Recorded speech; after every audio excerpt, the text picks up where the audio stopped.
KKMD 723화 일본 군사 전문 매체 항공만능론 GF 번역. 또다시 보잉 봐주기? 2년 연기된 미 해군 훈련기 사업과 기사 회생한 T-7A. 일본 매체가 분석한 TF-50N 향후 전망.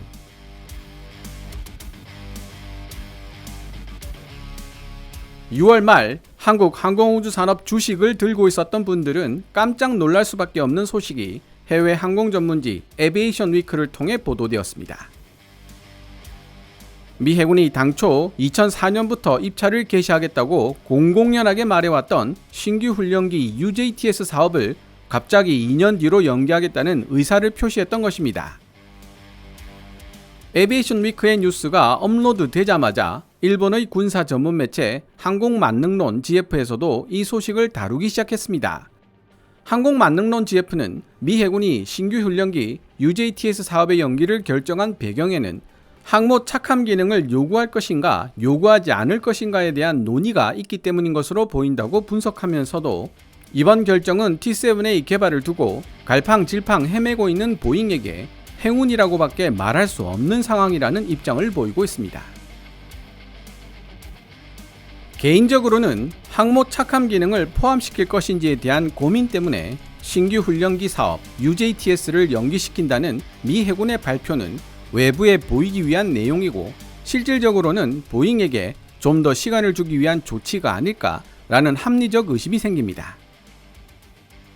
항공만능론 GF 기사에서도 언급되고 있지만 미 해군은 델타 플라이트 패스 DFP 기술을 바탕으로 함재기의 항모 착함을 자동으로 도와주는 마법의 양탄자, 즉 정밀 착함 모드 PLM 기술을 개발했기 때문입니다.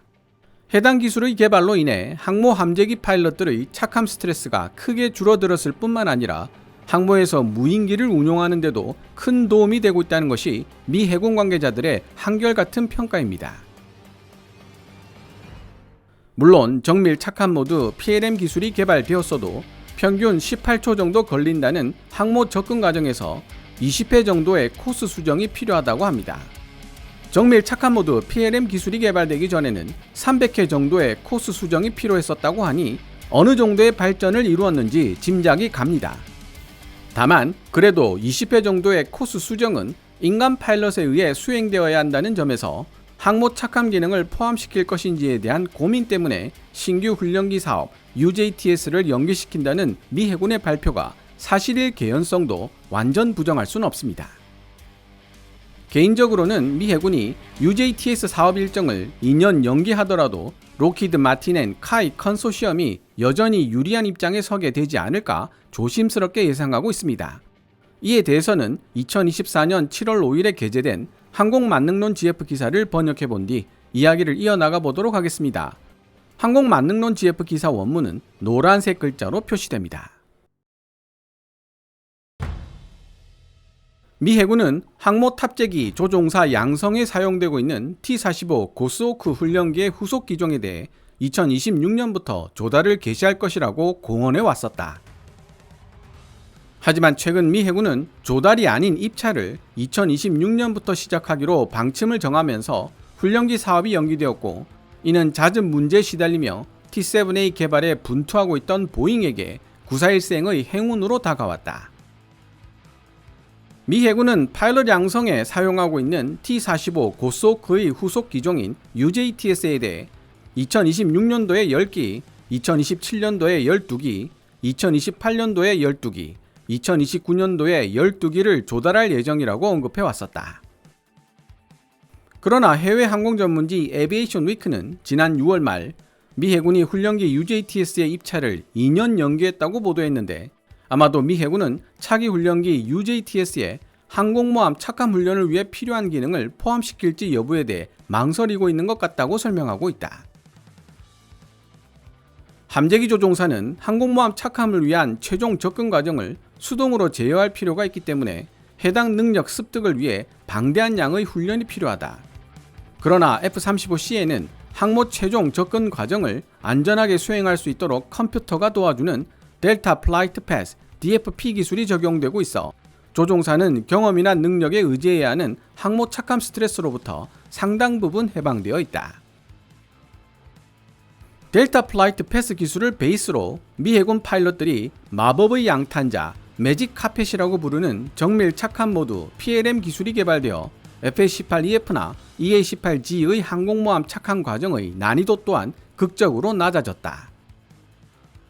정밀 착함 모드 PLM을 사용하지 않는 경우 평균 18초 정도 걸리는 최종 접근 과정 중에 무려 300회 가까운 코스 수정이 필요하지만 정밀 착함 모드를 사용하면 항모 착함 경험이 부족한 신규 파일럿이라도 20배 정도의 코스 수정으로 항모에 착함할 수 있다.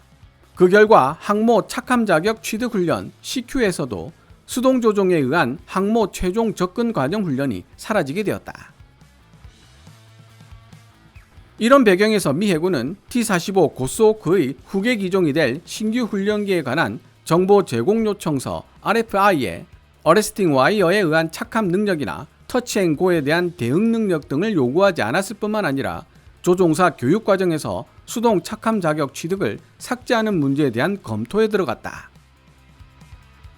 미 해군 소속 그레고리 해리스 소장도 장래적으로 고정익 전투기를 운용하는 항공모함의 숫자가 줄어들 가능성이 있다면서 지금까지 도쿠에 들어가기 전이나 해외로 전개되기 전의 항공모함을 함재기 이착륙 훈련용 항모로 사용해 왔지만 운용에 적지 않은 비용이 들어가는 항모를 사용해 항모 착함 자격을 취득시키거나 유지시킨다는 아이디어는 이제 용서할 수 없는 구태의연한 조치라고 말한 바 있다. 그러나 해리스 소장은 2024년 6월에 발행한 정보 제공 요청서 RFI를 통해 항모 착함 훈련의 필요성을 신중하게 검토하고 있다고 언급하는 동시에 미 해군 신규 훈련기 UJTS 사업 입찰 개시를 2024년에서 2026년으로 연기한 것이다. 당초 계획으로는 2024년부터 입찰을 개시, 2026년까지 승자를 선정해 계약을 체결하고 2026년부터 선정된 후속 기종 조달을 위한 발주를 개시할 예정이었다. 그러나 신규 훈련기 UJTS 사업 일정이 2년 늦춰져 입찰 개시는 2026년 3분기로 실제 계약 체결은 2028년도 2분기로 변경됐기 때문에 T-7A 개발에 예상보다 오랜 시간과 비용을 투자하며 애를 먹고 있는 보잉에게는 그야말로 행운이 찾아왔다고 보아야 할 것이다. 미 해군 신규 훈련기 사업 UJTS에는 보잉의 T-7A, 레오나르도 M346N, 그리고 록히드 마틴의 TF-50N 3개 기종이 치열한 경쟁을 펼치고 있다. 하지만 보잉 T-7A는 신형 사출 좌석이 설계대로 작동하지 않고 있고 비행 제어용 소프트웨어 개발에 난항을 겪고 있으며 구성 부품 품질 문제에도 시달리고 있어 2026년이나 2027년 사이에 초도 작전 능력 IOC 획득을 선언하겠다는 목표가 지연될 것으로 예상됐으며 실제 미 공군은 예산안에서 T-7A의 초도 작전 능력 획득이 2028년으로 늦춰질 것이라고 밝히기도 했다. 더구나 미 해군에게 M346을 제안하고 있는 텍스트론앤 레오나르도는 언론과의 인터뷰에서 신문과 대중매체들이 보도하는 뉴스를 읽어보면 보잉 T-7A가 결코 우리보다 유리한 입장에 있다고 생각하지 않는다고 공공연하게 말할 정도로 더 이상 T-7A를 미 해군 신규 훈련기 사업의 경쟁 상대로 여기지 않는 분위기였다.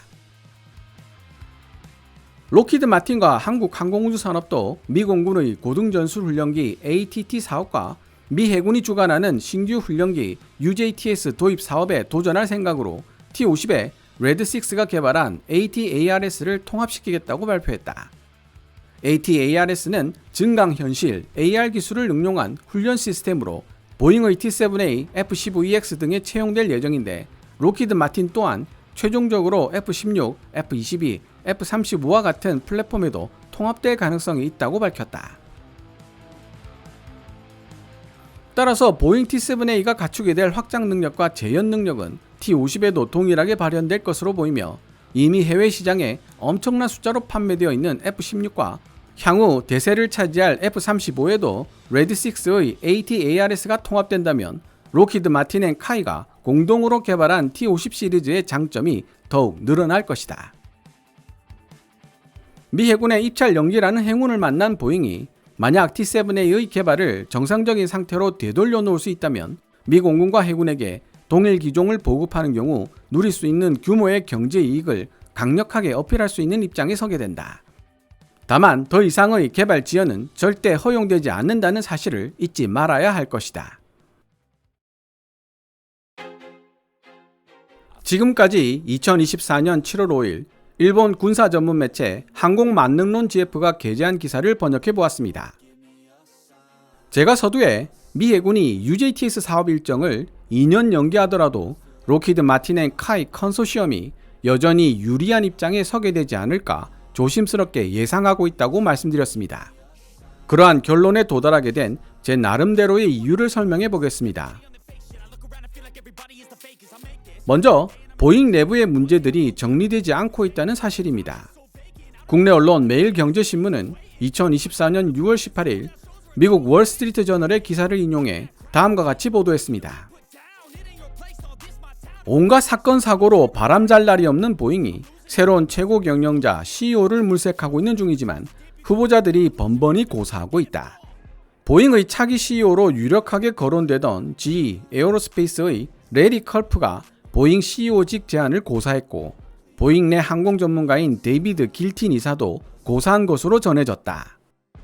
차기 보잉 CEO는 대량 생산 지연을 불러일으킨 품질 문제를 뿌리 뽑고 고객사는 물론 정부와 투자자와의 관계를 회복해야 하는 막중한 과제를 안고 있다.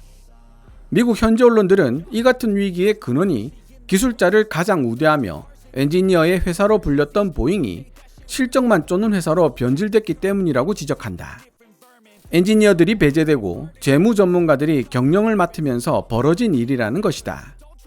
일각에서는 고도로 숙련된 엔지니어들이 줄줄이 은퇴하면서 기술력에 구멍이 생겼기 때문이라는 주장도 있다. 새로운 지도자의 리더십 아래 한마음 한뜻으로 뭉쳐도 시원찮을 판에 마치 가라앉는 배의 선장을 아무도 맡으려 하지 않는 것처럼 보잉의 최고 경영자 자리를 선뜻 맡으려는 사람이 없는 상황입니다. 항공만능론 GF가 지적하고 있듯이 만에 하나 미 해군이 보잉에게 2년이라는 시간적 특혜를 준 것이 사실이라고 치더라도 보잉이 아주 작은 개발 지연 사태를 추가적으로 발생시킨다면 결코 묵과할 수 없는 입장에 처해 있는 것도 사실입니다. T-45 고스호크 훈련기의 노후화가 심각하게 진행되어 사고가 빈발하게 발생하고 있기 때문입니다. 보잉의 환부를 수술에 잘라내고 예전의 항공거인 보잉으로 되돌려줄 수 있는 최고 경영자가 그 어느 때보다 절실한 현재 상황에서 보잉 CEO를 맡을 사람이 없다는 것은 절대로 좋은 신호일 수가 없다는 분석입니다. 그 다음으로 생각해 볼 수 있는 요소는 보잉 T-7A의 설계가 가볍고 저렴하게 만들 수 있는 훈련기 사양에 특화되어 있기 때문에 일반적인 훈련기보다 훨씬 더 튼튼한 기고를 필요로 하는 해군 훈련기로 개량하기에 상당한 부담이 따른다는 문제점입니다.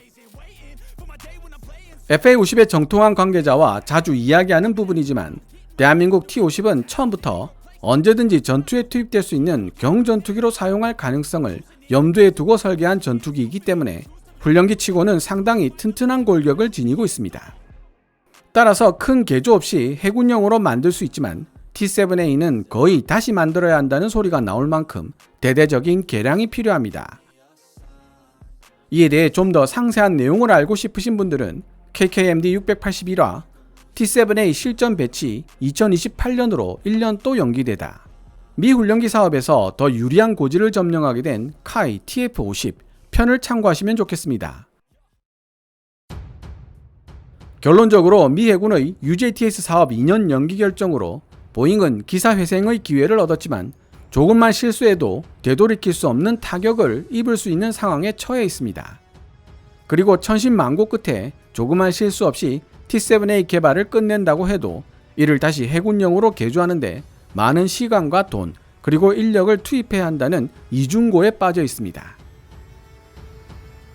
최근 보잉이 보여주고 있는 여러 황당하고 어이없는 모습과 이런 보잉을 책임지고 맡아서 끌고 나가겠다는 리더를 찾아볼 수 없다는 사실에서 추론할 수 있는 경우의 수는 그렇게 많지 않은 것 같습니다.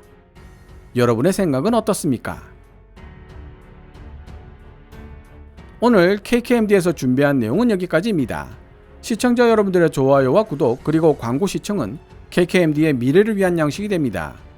후원 멤버 및 슈퍼땡스로 후원해주시는 고마운 분들의 댓글은 항상 감사한 마음으로 챙겨 읽고 있습니다. 방송되었던 내용들은 KKMD 공식 블로그에서도 만나보실 수 있으니 구글이나 네이버 검색창에서 KKMD를 검색해 보시기 바랍니다. 지금까지 시청해 주셔서 감사합니다. 케빈즈 밀리터리 채널 KKMD